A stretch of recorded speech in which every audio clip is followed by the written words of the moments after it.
My granddad was a kind and gentle man who was a World War II glider pilot but was never on the front lines. After the war, he was a civil servant in the Ministry of Defense and was awarded an MBE and then a Silver Jubilee Medal from the Queen herself. He was involved in politics, especially after he retired, and was very active in local charities throughout his life. The most significant thing he left me was this Guardian newspaper, published on the day I was born, 33 years old now. The first thing I notice is that the newspaper is priced at 30 pence. According to an inflation tool, would be worth around £1 in 2022, whereas a Guardian today will cost £2.50. The person on the front page is John McEnroe, a tennis player known for his temper, with lines like, "You cannot be serious!"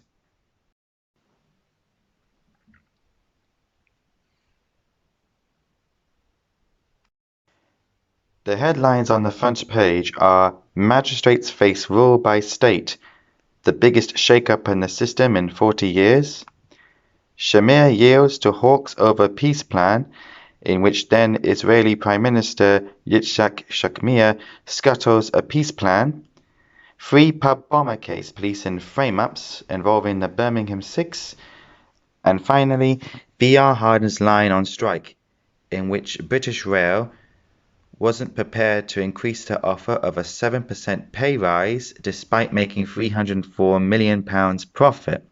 It's sort of ironic because rail workers are on strike again, having been offered a 2% pay increase despite inflation being nearer to 10%.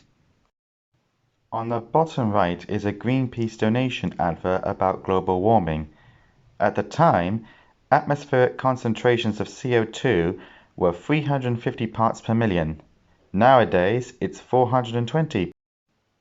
On the bottom right of page 3 is an article about a new method of testing food for irradiation called thermoluminescence. Next to it is a section of small stories, and what catches my attention is a brief story of a virus that was killing seals and what is now regarded as the worst aluminum sulfate pollution incident in Camelford, yet has only one paragraph. And finally was the discovery of Mr. Peter Dixon and his wife Gwenda. They were murdered by John Cooper. On page 4 is an advert for Citroën AX Tonic, 1.1 litres of bubbly tonic for £23.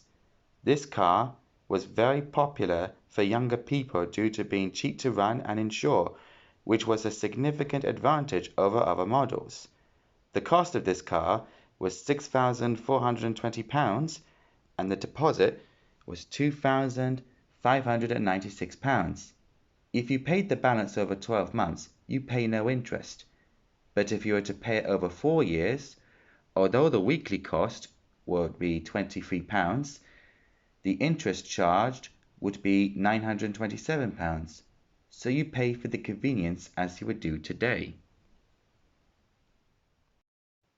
On page 5 is this advert for a 3-month trial from Which magazine, published by the Consumer Association, which if you were to act immediately, you would get an extra month. This was to encourage the reader to respond right then and there, or else it would be forgotten tomorrow.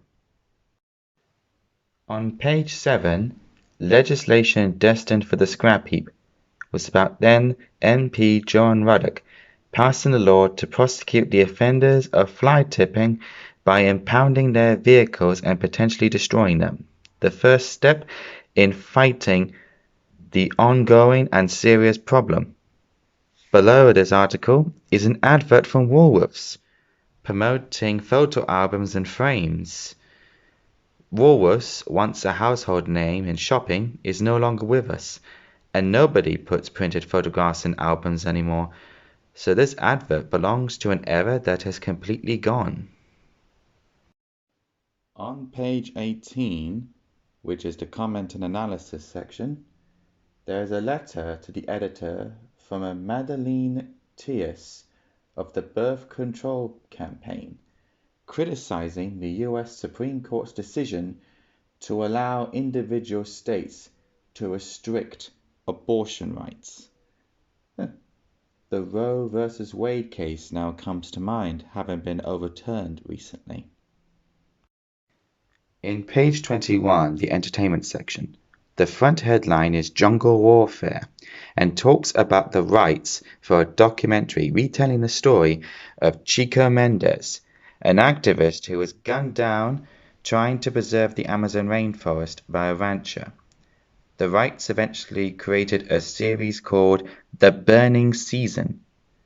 I just find it shocking that the Amazon is still being cut down today for cheap meat. Not to mention, we had a recent murder of a British journalist called Dom Phillips, and his expert, Bruno Pereira, shows that the Amazon is still a dangerous place to be in.